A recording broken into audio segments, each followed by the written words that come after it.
Me alegro que podamos continuar nuestro estudio bíblico en lecciones de Josué acerca de la fe, y hoy tenemos el subtítulo Sorprendidos por la gracia. Hemos visto que este libro es el libro de la historia de la fe y tendremos que poner una base muy sólida sobre qué es la fe, qué es la confianza y estas nociones que muchas veces son confusas en nuestras mentes. El espíritu vive y funciona sobre la base del procesamiento de la información. Las informaciones deben corresponder a sus necesidades porque sus necesidades le impulsan a ir tras las informaciones. Los pensamientos son medios de transporte por los cuales la mente procesa la información, pero para formar pensamientos de palabras, escritos, imágenes, experiencias y así sucesivamente, y él tiene, es decir, el espíritu necesita una escala, una unidad de medida. Porque la fe es un acto que surge después de evaluar con una medida, mientras que la presunción o la incredulidad es la copia falsa de la fe. La fe tiene una escala objetiva y la presunción tiene una escala subjetiva. Así se orienta por palabras, por idioma, por gramática y así sucesivamente, que todo es subjetivo. La fe toma en cuenta el tiempo, cuando fue escrita la palabra y así sucesivamente. La presunción no toma en cuenta el tiempo, incluso lo mezcla. Cree a veces que hay cosas que no dependen del tiempo. Sí, hay principios que son eternos, pero siempre tendremos que ver el contexto del tiempo. Y la fe toma en cuenta las condiciones locales. Es decir, cuándo fue escrito, para qué cosa fue escrito, mientras que la presunción ignora las condiciones locales y cree que está escrito para todos.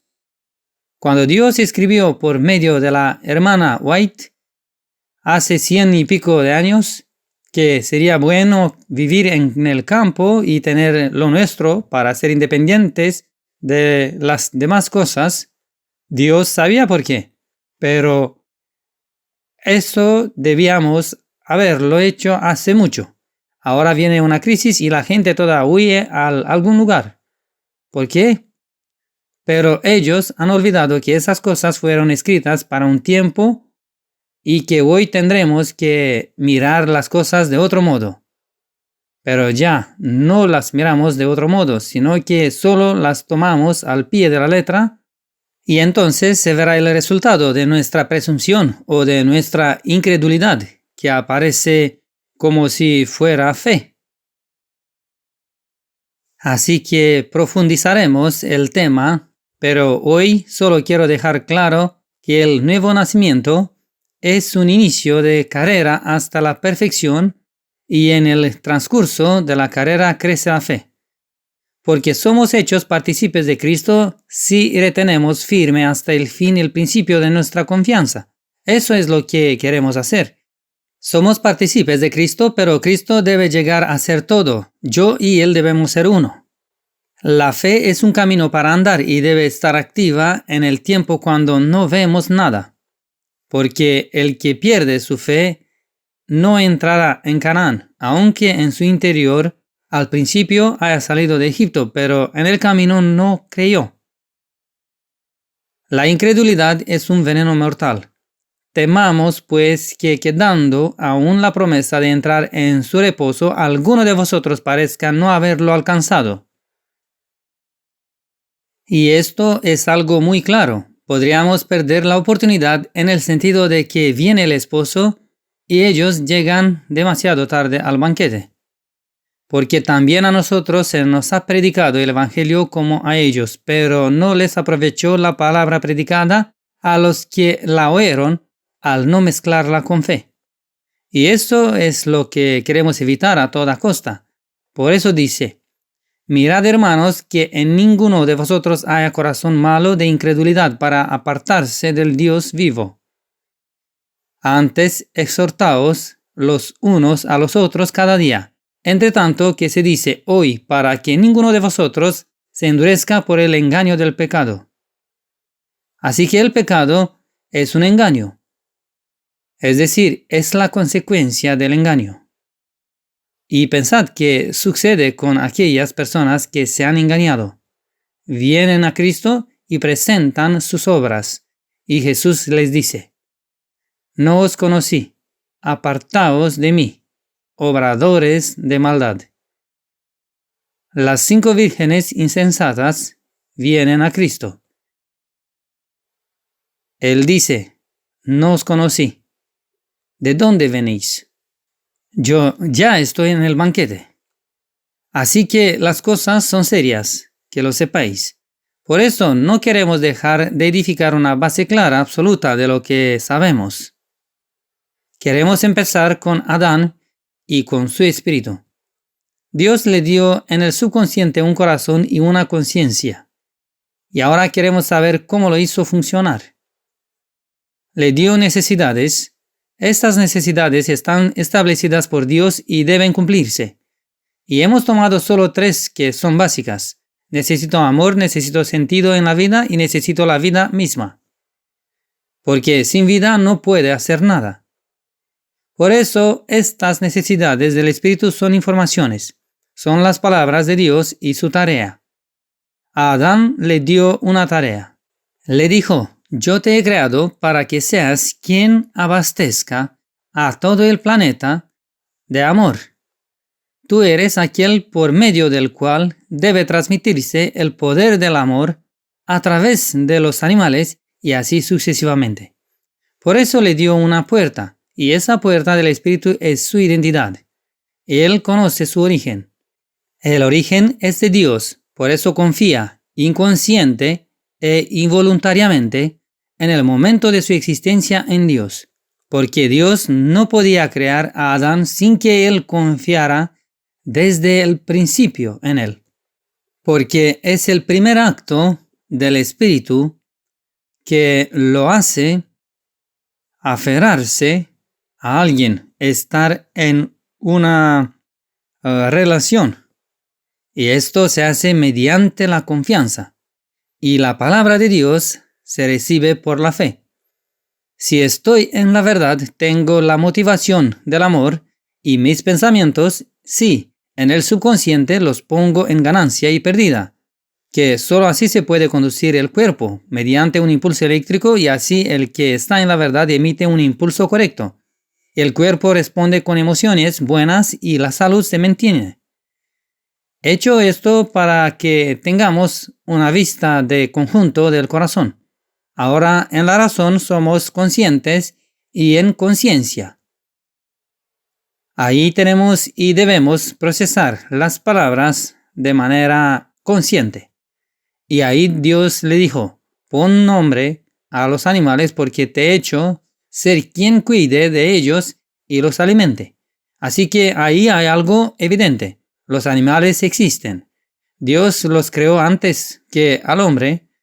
Lo hizo a él la corona de la creación, que ahora debe gestionar todo lo que Dios ha hecho.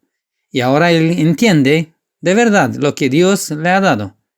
Y su conciencia es libre, pone su voluntad en acción y cumple la tarea para la cual fue creado.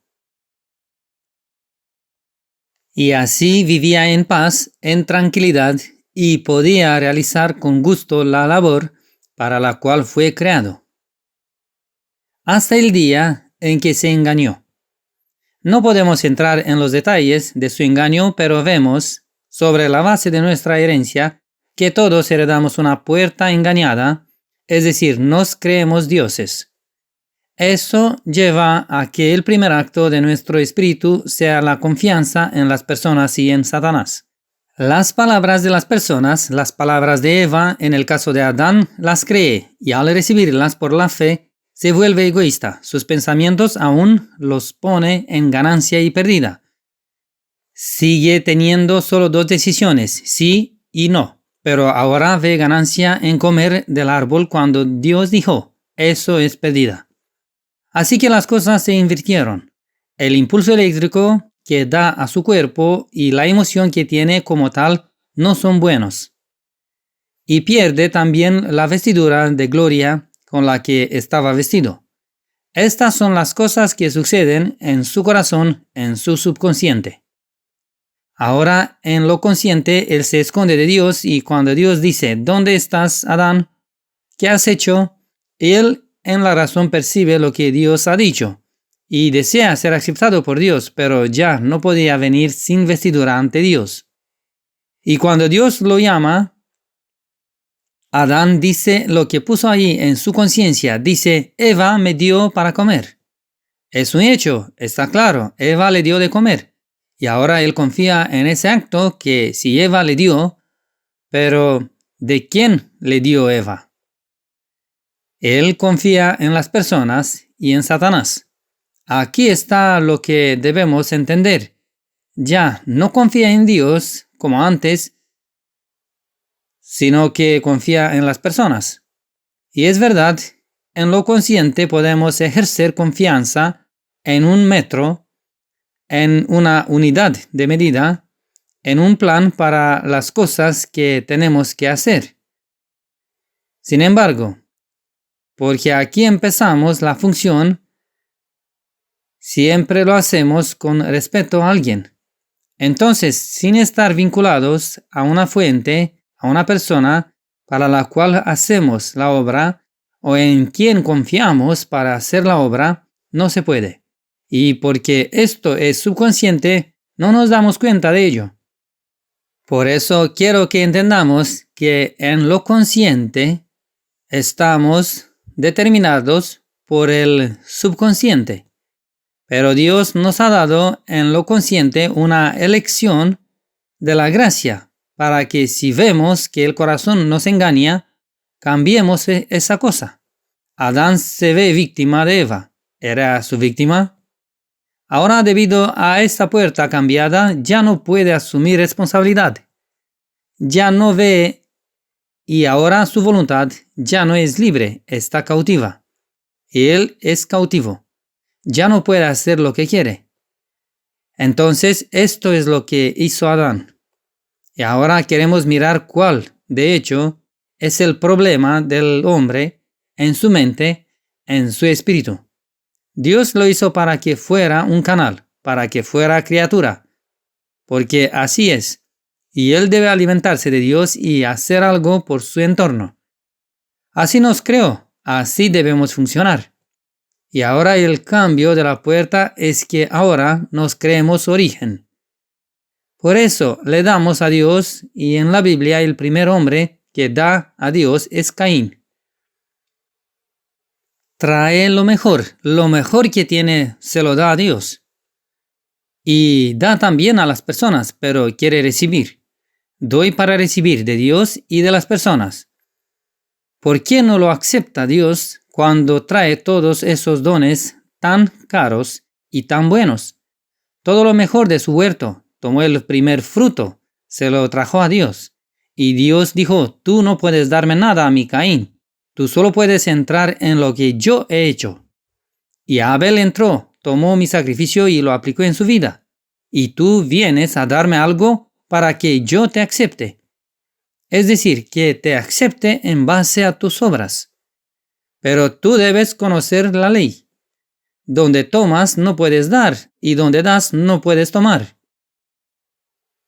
Así que si yo entiendo la ley, sé que nunca puedo darle nada a Dios. ¿Qué podría darle? Él es la fuente. Él es la causa de todas las cosas. Por eso, entendiendo con claridad la ley en la razón, podemos darnos cuenta de dónde en nuestro corazón estamos equivocados. ¿Dónde manda el egoísmo y no el amor? Y ahora, ¿cómo se relaciona este giro? Es decir, poner en la salida lo que en realidad debes poner en la entrada. Este es el único modo de engañarse, por así decirlo. Ese es el único modo del pecado, invertir el papel. Pones la carreta delante del caballo, no como es normal que el caballo vaya delante de la carreta. Pones la bacteria delante de la enfermedad y no la enfermedad antes de la bacteria, como es la realidad. La ciencia dice que el cerebro, mediante un impulso eléctrico, hace el pensamiento, cuando la realidad es que el pensamiento hace el impulso eléctrico del cerebro. Así que todos los enredos que tenemos son de un solo tipo: el cambio del orden. Y si ahora no entendemos el orden, estamos perdidos. Para recibir y procesar la información, las personas deben tener primero confianza y luego fe. Así que este es el orden. La confianza es el primer acto, la fe es el segundo. Y como vimos en el subconsciente, esto sucede automáticamente todo el tiempo, sin ningún tipo de cese. Y ahora, la secuencia está invertida a causa del error. Es decir, pongo la fe delante de la confianza y así vivo en una ilusión.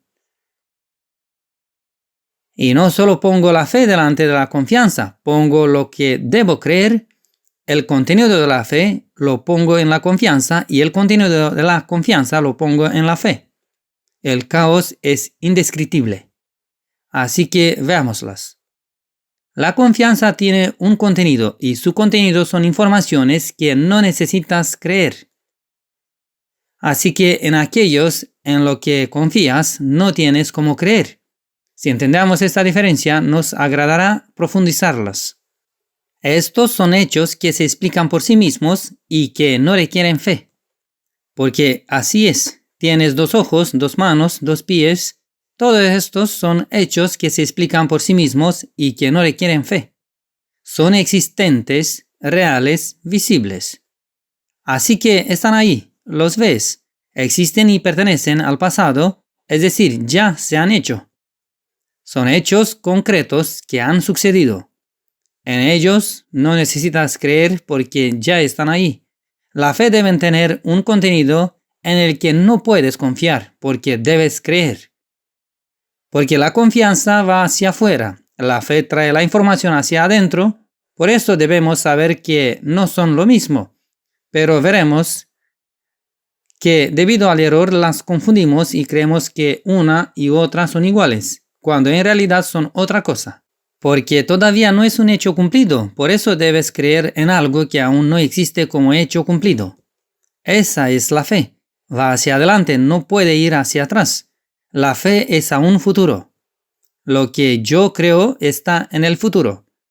Por eso cuando tomamos la definición bíblica de la fe es muy profunda. Ahora ven, en rumano hay una situación equivocada. La fe es una confianza. Y hemos puesto, porque en otros idiomas está escrito, el fundamento, la base de las cosas que se esperan. Así que el fundamento de la fe está en las cosas futuras, esperadas, que aún no las tienes. Y una certeza con respecto a las cosas no vistas. Así que todo lo que se ve, lo que se palpa, lo que puedes verificar con leyes, con cualquier cosa, no necesitas creerlo, porque se evidencia por sí mismo. Pero en la fe se te da una promesa, como se le dio a Josué. Nadie se pondrá delante de ti en todos los días de tu vida. No te dejaré ni te desampararé. Presente o futuro. Es futuro. Así que tengo pensamientos de bien para ti, para tu futuro, como dice en Jeremías. Aquí debes creerlos, porque aún no los ves. Y aunque pases por dificultades y el Señor diga, has de saber que tengo buenos pensamientos para contigo, entonces debes creerlos, porque no los ves. Pero tu fe se basa en algo, en un Dios que cuando dice no puede mentir, porque la ley lo demuestra a Dios. Nadie necesita creer en Dios en realidad, porque por las cosas claras Él se evidencia como la causa de todas las cosas. Por eso la confianza solo puede ser en Dios. Y ahora la fe está en su palabra. Así que una es hacia la persona y la otra es hacia lo que esa persona dice o hace. Y ahora, ¿qué sucede si se cambia el orden? ¿Qué sucede? Vamos a ver. Si yo pongo en el compartimiento de la confianza la información que debe creerse, entonces estás en confusión. Esto significa que se pierde toda seguridad. Todavía no es un hecho que tú confías en algo que aún no es un hecho. Y entonces llegas a un problema de desilusión cuando no se cumplen aquellas cosas que esperas, en las que deberías confiar, no creer. Y ahora pones en la fe aquello en lo que debes tener confianza. Es inútil porque la fe no es necesaria. Para esto ya que son hechos evidentes. No necesito fe. Esto borra la diferencia entre confianza y fe, lo que tiene consecuencias graves. Así que veis, el error ni siquiera es posible describirlo en realidad. Sin embargo, no se pueden intercambiar. Son funciones fijas del espíritu. Y ahora queremos tomar de la lección un ejemplo y en las demás lecciones pasaremos por muchos ejemplos mostrando claramente lo que sucede en la mente del hombre. Rahab es una persona muy, yo diría, encantadora. Su historia es hermosa, fenomenal. Ella aprovecha la ocasión y se aferra y es salva como el ladrón en la cruz. Entonces, ¿con qué empieza? Ella conoce los hechos. Dice así en el versículo 10 de Josué 2. Porque hemos oído que Jehová hizo secar las aguas del Mar Rojo delante de vosotros, cuando salisteis de Egipto, y lo que habéis hecho a los dos reyes de los amorreos que estaban al otro lado del Jordán, a Sejón y a Og, a los cuales habéis destruido. Conoce los hechos. Estos hechos son en la razón conscientes, en la conciencia son evidentes porque han sucedido. Y ahora en el siguiente versículo dice, oyendo esto, ha desmayado nuestro corazón, y no ha quedado más ánimo en hombre alguno por causa de vosotros. Porque Jehová vuestro Dios es Dios arriba en el cielo y abajo en la tierra. Así que ella confía en lo que ha sucedido, no necesita fe para esto. Ella confía en Dios, que Él es aquel que produce estos hechos, porque no pueden venir del hombre. Dios abre el Mar Rojo.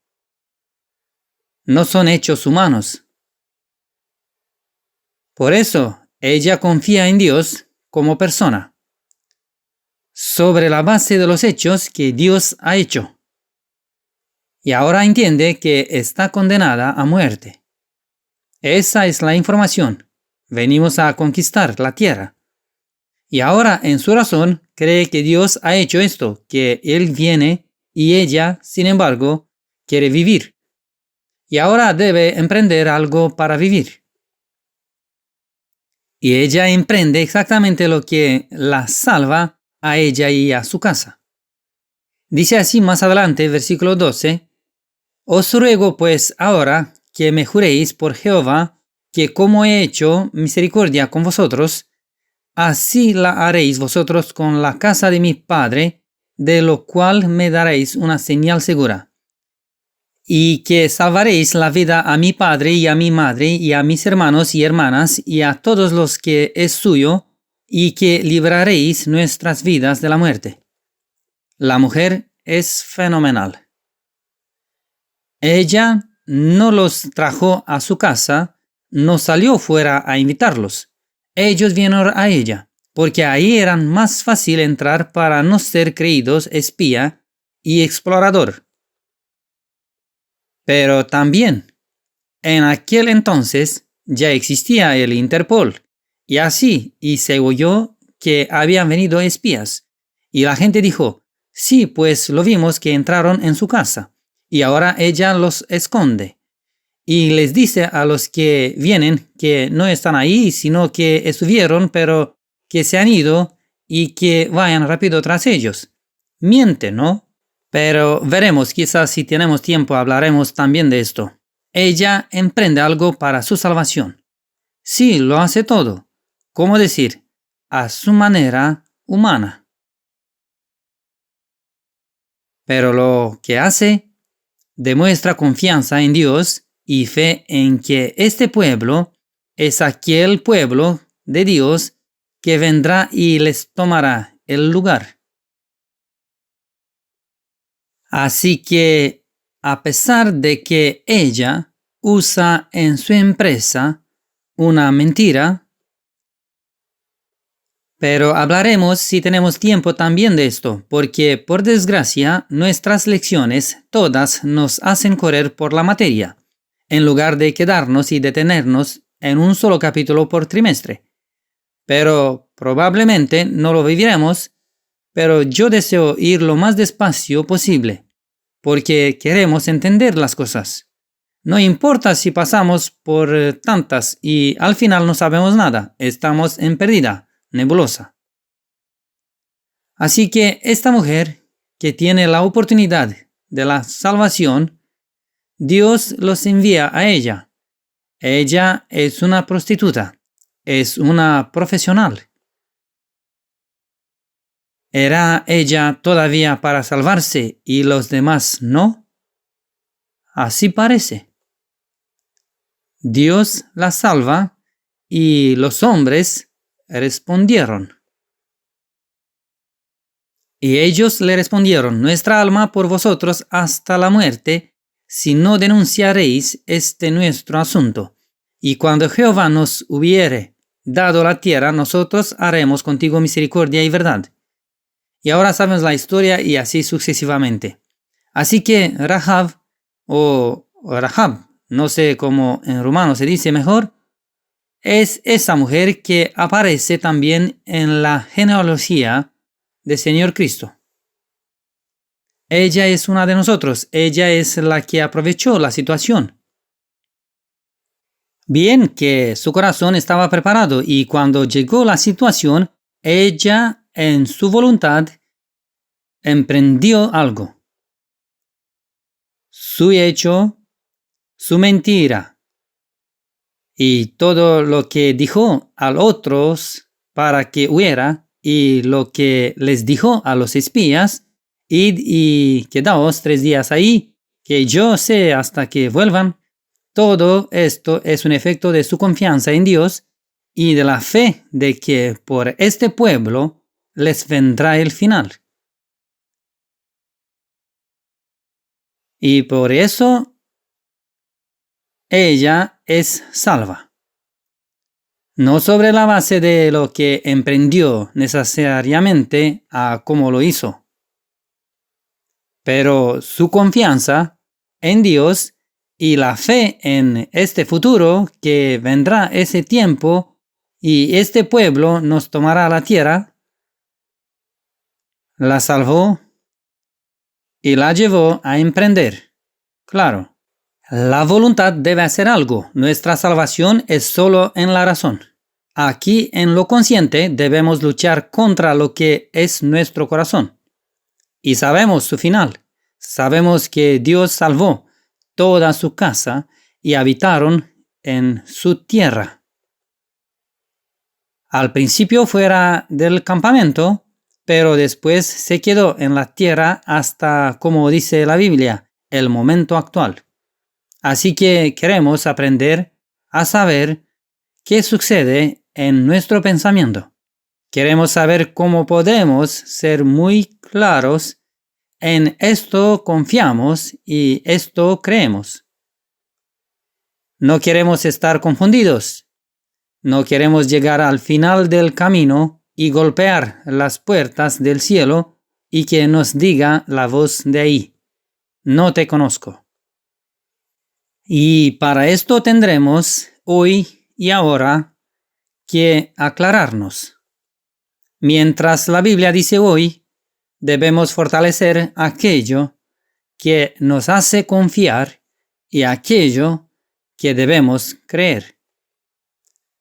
Queremos llegar a la meta, así como Rahab llegó a la meta. Y yo espero que tú también quieras lo mismo. Amén.